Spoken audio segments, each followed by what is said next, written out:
ប្រគល់ឆ្នាំងដល់ទេវភាពទាំង9មកគ្មានការសម្លាប់រង្គាលឡើយប្រគល់ព្រះនាងមកប្រគល់រតនាគារអធិរាជមកប្រគល់ព្រលឹងទឹកកកអាយុ1000ឆ្នាំទៅប្រគល់ឆ្នាំងដល់ទេវភាពទាំង9ទៅប្រគល់ឆ្នាំងនាគរាជទាំង9មក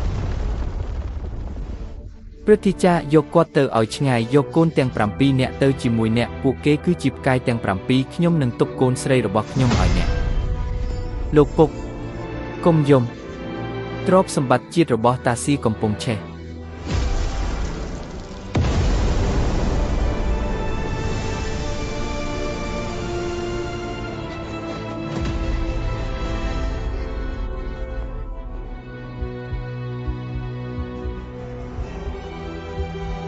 អ្នកគឺជាកូនពៅអ្នកត្រូវតែរស់នៅឲ្យបានយូរបំផុតជ្រលងភ្នំប៉ៃហួរនឹងយកអ្នកធ្វើជាកូនចិញ្ចឹមកុំបង្ហាញអត្តសញ្ញាណរបស់អ្នកការចងចាំរបស់អ្នកនឹងត្រូវបានលុបប៉ុន្តែខ្សែកត្បូងថ្មនេះនឹងមិនបាត់បង់ឡើយអ្នកគឺឆ្លាតបំផុតរៀនធ្វើជាល្ងង់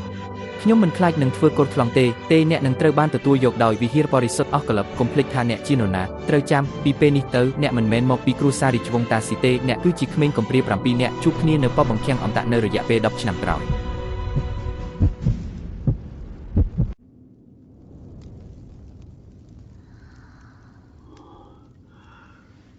លាក់មួយរយៈគ្រាន់តែលាក់ខ្លួនមួយរយៈទៀតសូមវិញ្ញាណក្ខន្ធរបស់ព្រះមហាក្សត្រប្រទានពរជ័យដល់យើងខ្ញុំព្រះនាង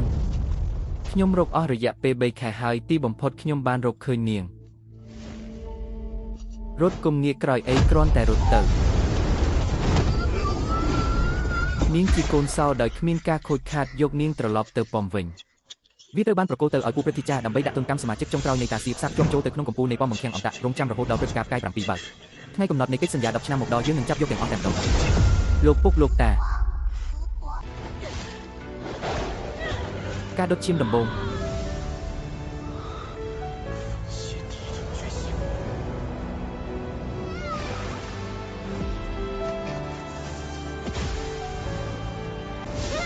រមាស់ណាស់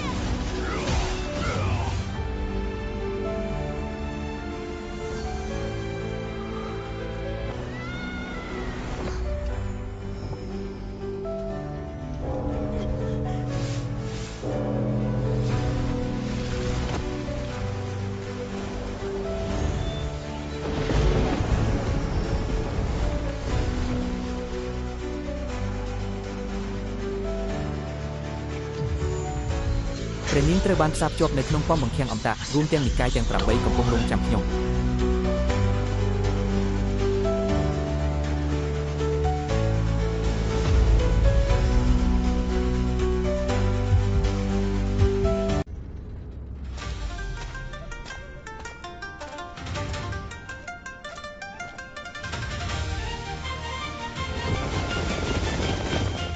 ព្រួញបាញ់ព្រួយ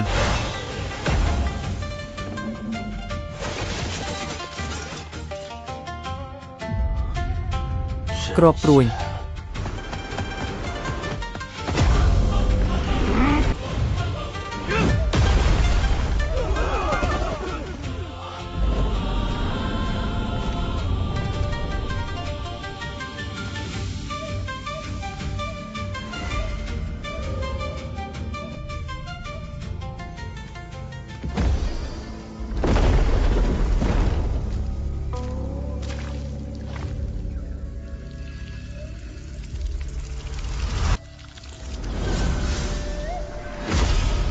វាបញ្ចប់កន្លែងនេះហើយ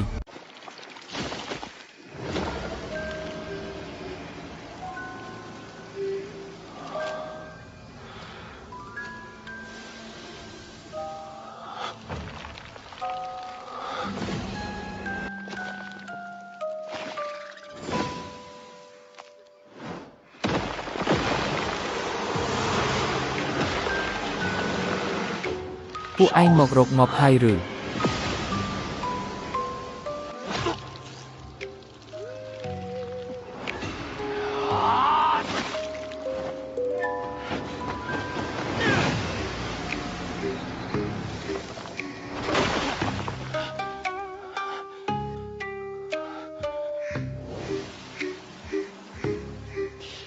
ធានស៊ូដុតឈាមពិតជាអ្នកមែន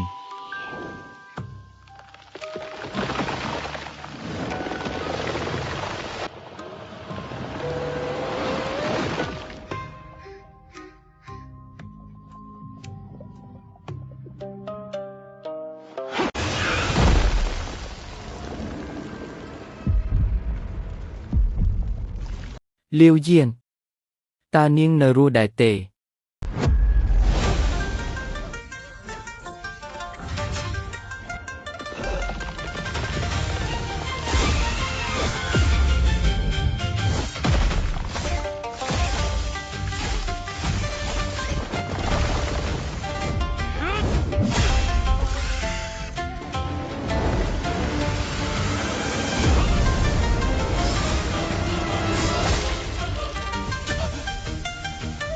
វាបញ្ចប់ហើយ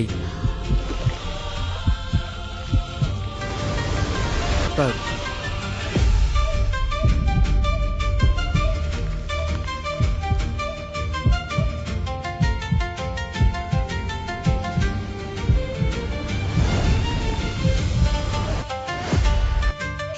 ខ្ញុំរកឃើញឯងហើយ Snow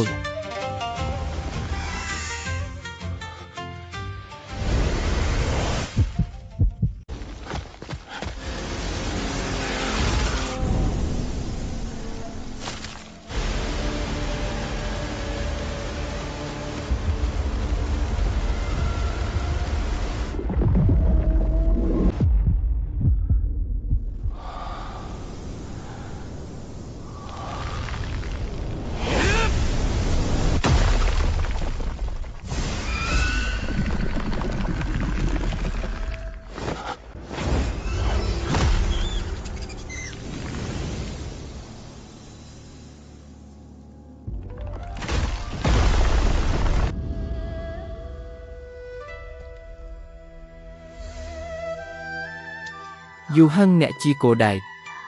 កាលពី3 ខែមុន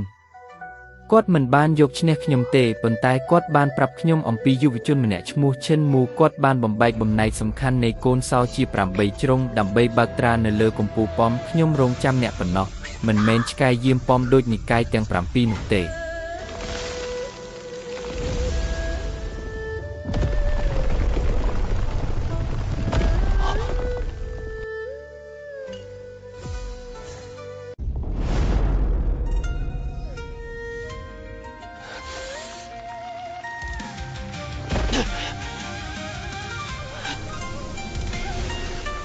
ជាតិពុលនេះវាមិនអាចសម្លាប់អ្នកបានទេ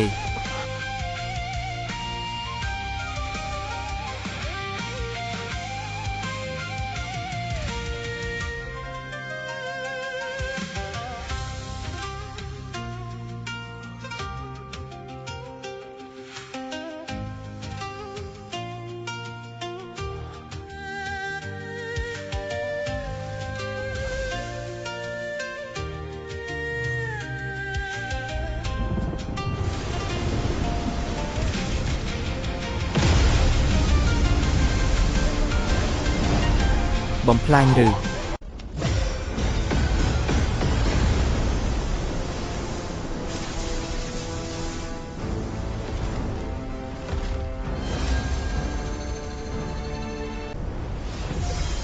ត្បូងធម្មធានស៊ូយាយសត្វល្អិតនោះប្រគល់បំណែកត្បូងគោដែកនេះឲ្យអ្នកឬបំណងប្រាថ្នាចុងក្រោយរបស់នាងត្រូវបានផ្ដល់ឲ្យអ្នកទីនាវចង់ទៅប្រាសាទអស់កលុបជាមុនសិនចាញ់បោកយាយពីនោះហើយយោងតាមច្បាប់របស់គាត់អ្នកដែលចាញ់ត្រូវប្រគល់សញ្ញាសម្គាល់ដើម្បីរੂប៉ុន្តែគាត់មិនបានចាក់ចេញទេគាត់បានមករកខ្ញុំដោយមានរបួសដើម្បីចាប់យកបំណែកទី2ប៉ុន្តែច្បាប់របស់ខ្ញុំវិញអ្នកចាញ់គឺស្លាប់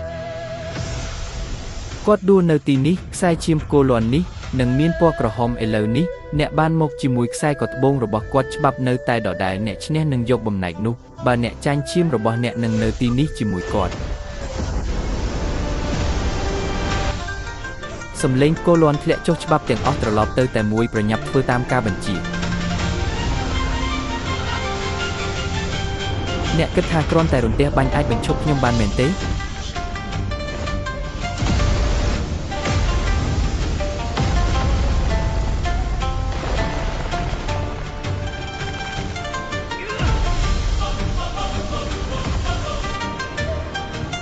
កណ្ដាប់ដៃនេះនឹងបំបែកសម្លេងគោលាន់របស់អ្នកគ្រឿងសឹកធានស៊ូ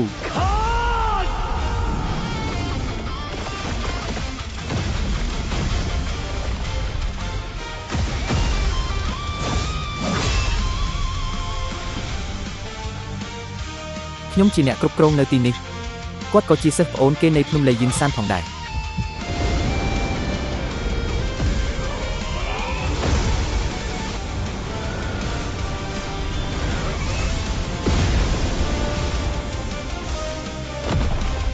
គាត់បានដុតអ្វីៗទាំងអស់ដើម្បីមករកខ្ញុំអ្នកមិនល្អដូចគាត់ទេ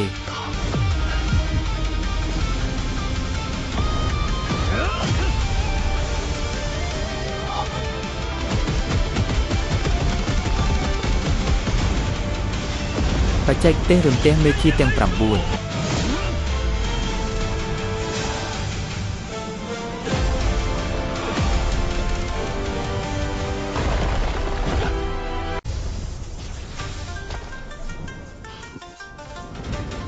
លេយហាវ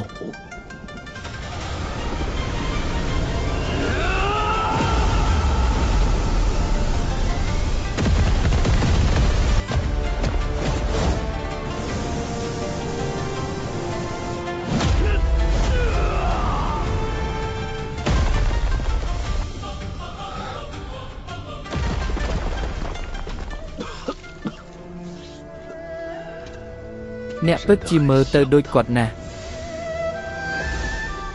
គាត់បាននិយាយអ្វីមួយមុនពេលគាត់ស្លាប់ប្រាប់ឈិនមូឲ្យទៅជួយសង្គ្រោះព្រះនាងផង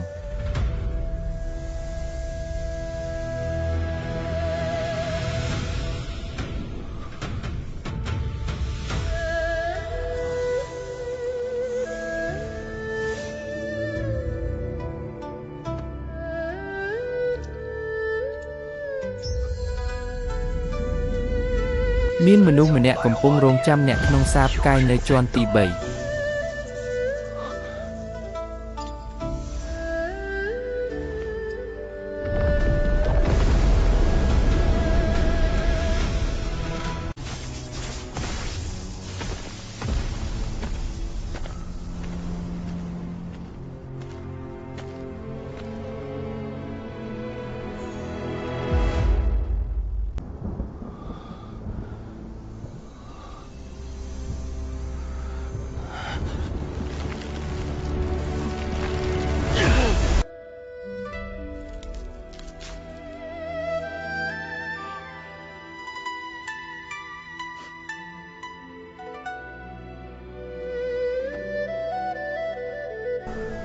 ទីបំផុត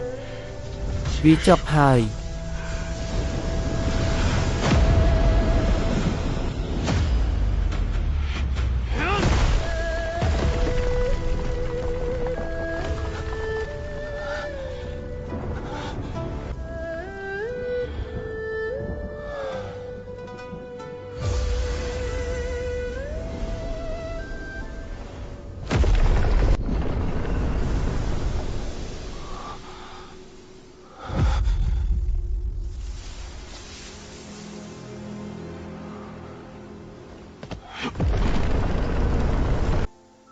នេះគឺជាពិភពលោកនៅពីក្រោយច្រកទ្វារផ្កា100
អ្នកគឺ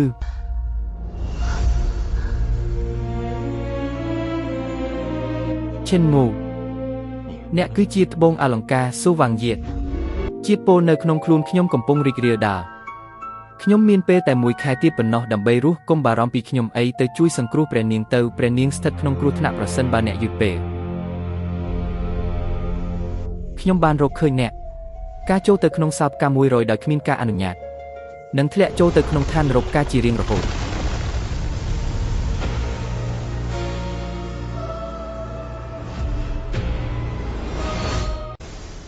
ជនក្បត់នៃជ្រលងផ្កា100ខំចិញ្ចឹមបីបាច់អ្នកអស់រយៈពេល10ឆ្នាំប៉ុន្តែអ្នកចង់រត់គេចខ្លួនវិញអ្នកផងដែរមានក្លិនស្អុយចេញពីខ្លួនសត្វល្អិតយាយសត្វល្អិតនោះបានស្លាប់ក្នុងដៃរបស់អ្នកខ្ញុំអ្នកសម្លាប់គាត់ខ្ញុំក៏ជាអ្នកជួយសង្គ្រោះនាងតើអ្នកមិនមានគំនិតផ្សេងទេឬបាន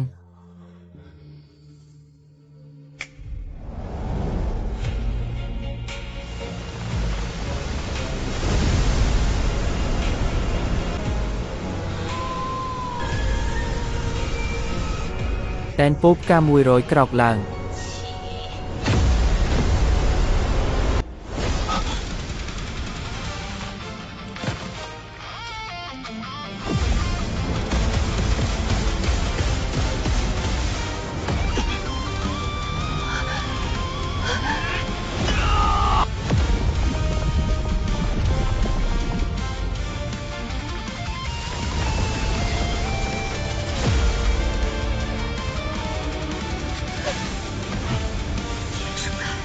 អាវក្រោះឈាមធានស៊ូអ្នកគឺជាគម្ពីរឋានស៊ូកមែនទេ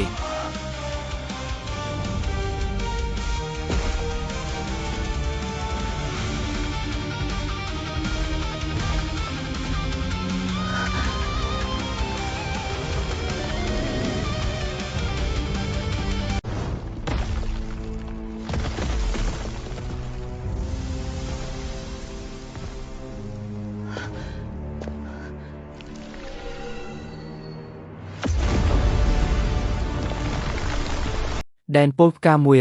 100បុណ្យសពចុងក្រោយ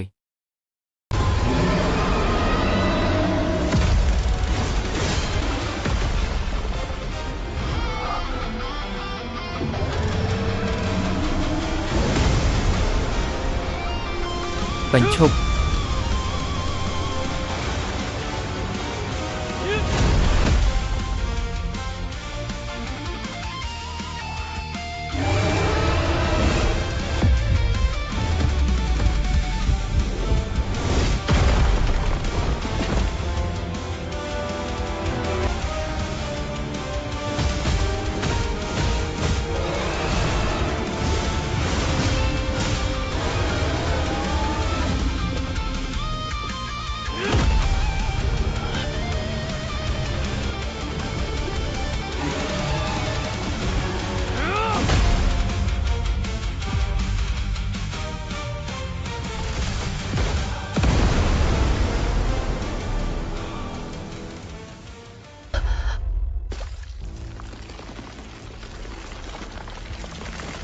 ទុកឲ្យខ្ញុំនៅម្នាក់ឯងទៅ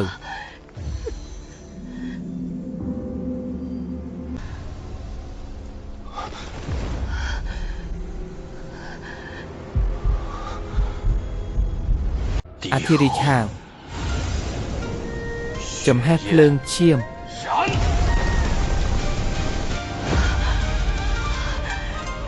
អ្នកមិនអាចឈ្នះខ្ញុំទេ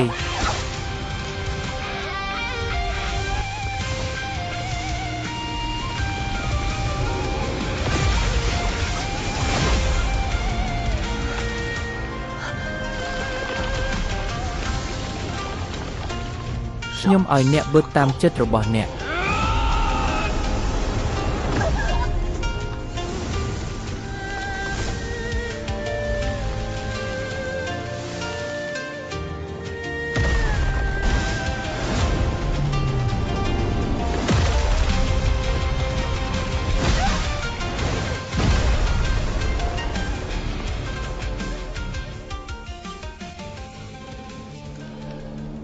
អ្នកវីប្រហារខ្ញុំប៉ុន្តែមិនមានថ្នាំបន្សាបចំពោះជាតិពុលផ្កាបញ្ចុះសពទេ មិនត្រូវការថ្នាំបន្សាបទេ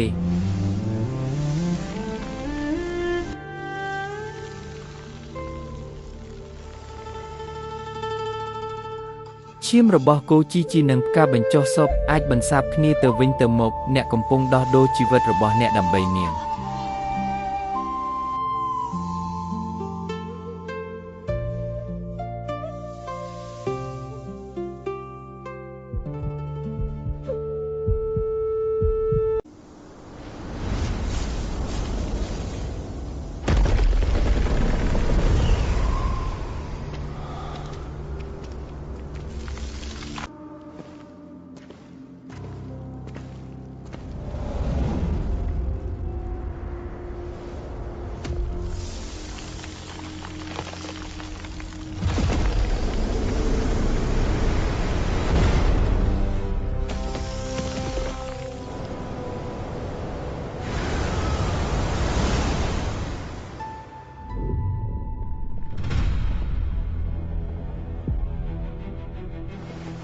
សាកសពខ្លះមើលទៅហាក់ដូចជាត្រូវបានកយ៉ាងតិច100ឆ្នាំហើយស្នាមរបួសដោយដាវនៅលើខ្លួនសាកសពខ្លះទៀតដូចថ្មីពួកគេបានប្រយុទ្ធគ្នាបន្ទាប់មកត្រូវបានបង្កប់ភ្លាម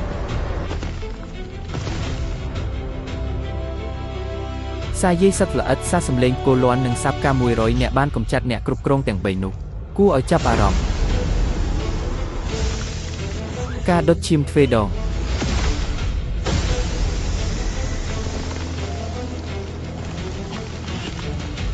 ការតស៊ូរបស់អ្នកនឹងធ្វើឲ្យអ្នកស្លាប់យឺតជាងពួកគេ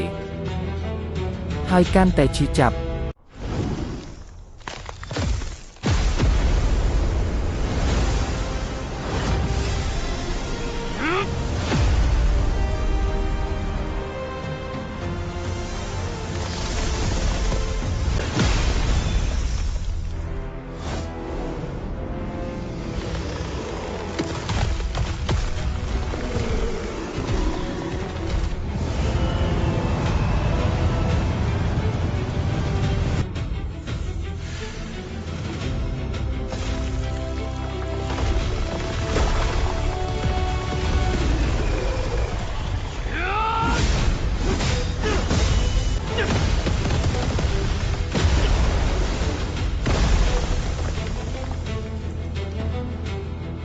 តើអ្នកអាចដុតឈាមរបស់អ្នកបានយូរប៉ុណ្ណាទៀត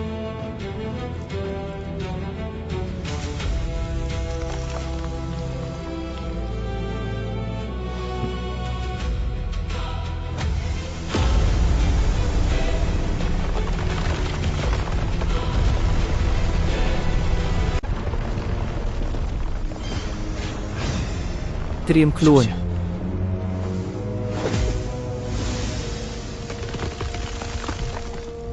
គ្មានប្រយោជន៍អំណាចខាងវិញ្ញាណរបស់គាត់ពឹងផ្អែកលើវិមានទឹកកកទាំងមូលយើងមិនអាចទប់ទល់នឹងគាត់បានទេ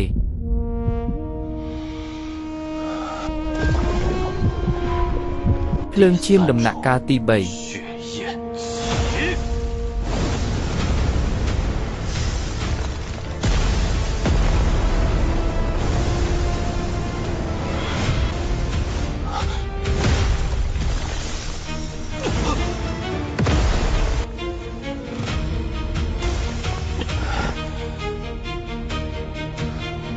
ជាភ្លើងឈាមបែបណាប៉ុន្តែត្រូវបង់តម្លៃប៉ុន្មាន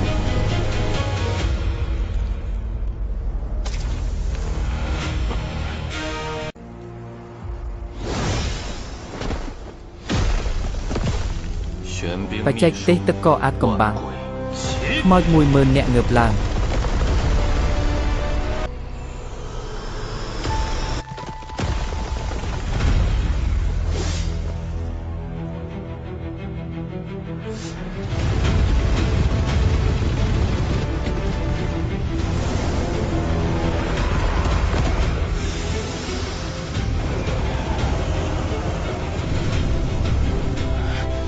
ទឹកវាទៅ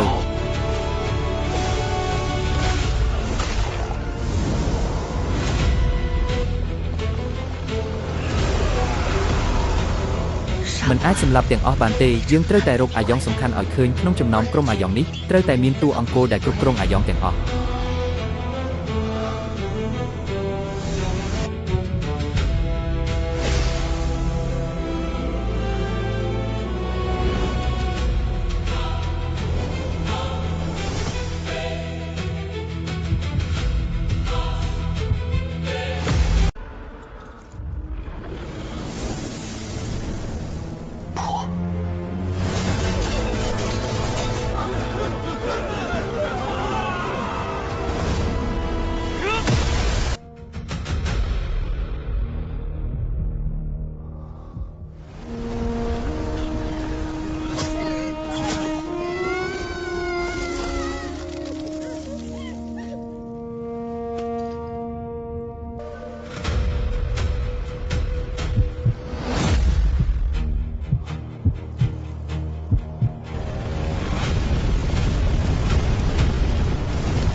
ខ្ញុំបានលុបការចងចាំរបស់គាត់ដោយខ្លួនឯងការចងចាំរាក់ៗទាំងអស់ត្រូវបានលុបចោលមានតែរូបភាពមួយប៉ុណ្ណោះដែលមិនអាចលុបចេញបាននោះគឺក្មេងប្រុសម្នាក់ដែលមានភ្នែកក្រហមឈរនៅលើទូកគាត់បានសម្លឹងមើលម្នាក់នោះពីក្រោយខ្នងវាមិនមែនជាចំណាប់អារម្មណ៍លើកម្រិតស្មារតីនោះទេវាត្រូវបានឆ្លាក់នៅក្នុងឆ្អឹងរបស់គាត់ដូចជាកូនក្មេងទទួលស្គាល់ថាការប្រមាថមិនត្រូវការចងចាំទេទៅណូរូតូ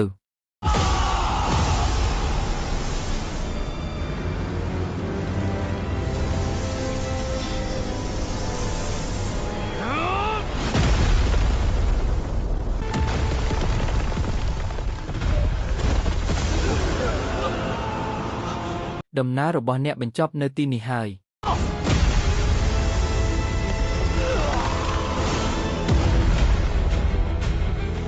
នៃក្រហមនោះគឺជាអ្នកគាត់បានចងចាំអ្នក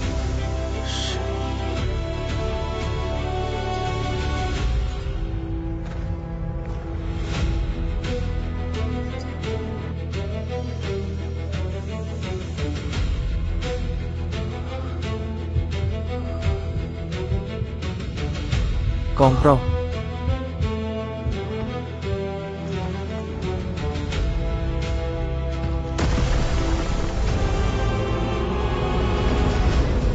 តោះទៅ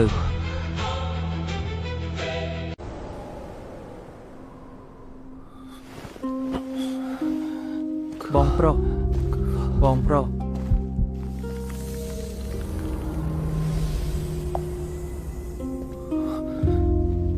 ត្រូវតែប្រយ័ត្នជាមួយស្វាគីងកុង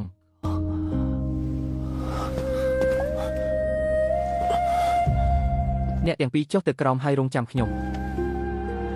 តើអ្នកគិតថាខ្ញុំនឹងយល់ព្រមទេ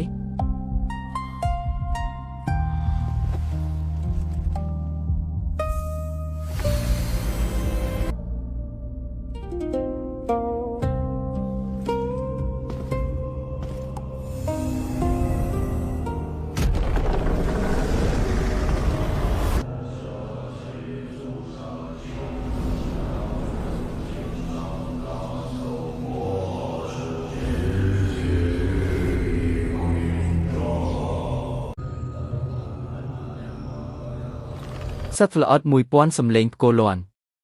ផ្កា100និងទឹកក៏អាចកំបាំងបានបែកខ្ទេចខ្ទីអស់ហើយអ្នករងរបួសខ្លាំងណាស់ប៉ុន្តែអ្នកនៅតែចង់បន្តបារម្ភពីខ្លួនអ្នកជាមុនសិនទៅ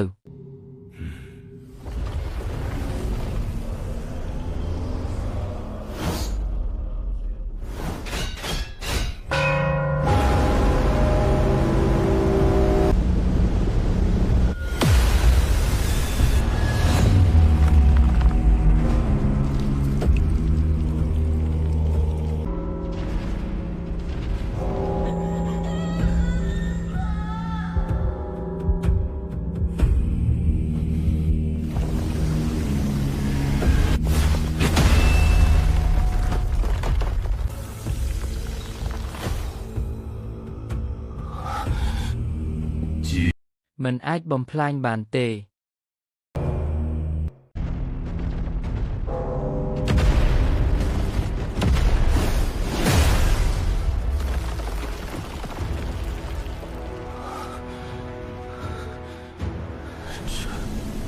ពួកគេម្នាក់មានអង្កាំព្រះពុទ្ធសាសនាពណ៌ក្រហមនៅលើទ្រូងរបស់ពួកគេការវាយប្រហារលើផ្នែកផ្សេងទៀតគឺគ្មានន័យទេ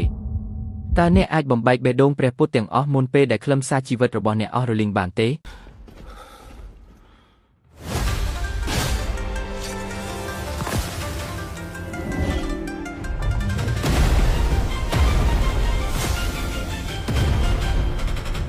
វាងាយនឹងបំបែកយ៉ាងហ្នឹង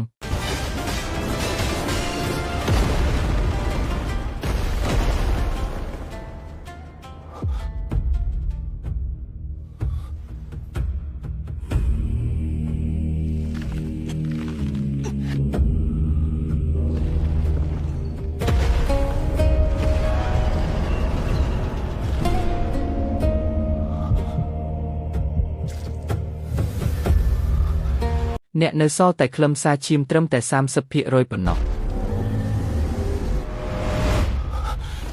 អ្នកនៅសល់តែខ្លឹមសារឈាមត្រឹមតែ 30% ប៉ុណ្ណោះប៉ុន្តែខ្ញុំមានរូបកាយដែលមិនអាចបំផ្លាញបានអ្នកមិនអាចជ្រៀតចូលបានទេ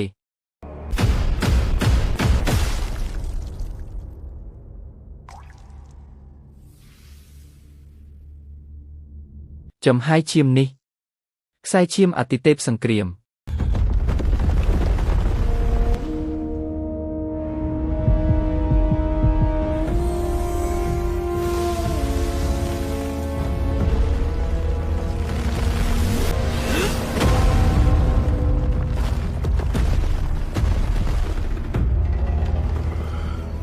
ខ្សែឈាមអតិទេពនៃសង្គ្រាមដែលនិកាយបានរងចាំអស់រយៈពេល 1000 ឆ្នាំឬក៏ជាអ្នក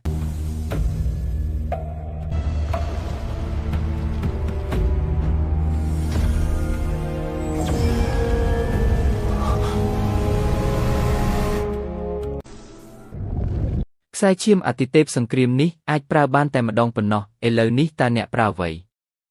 ដើម្បីប្រយុទ្ធតាមវិធីរបស់ខ្ញុំ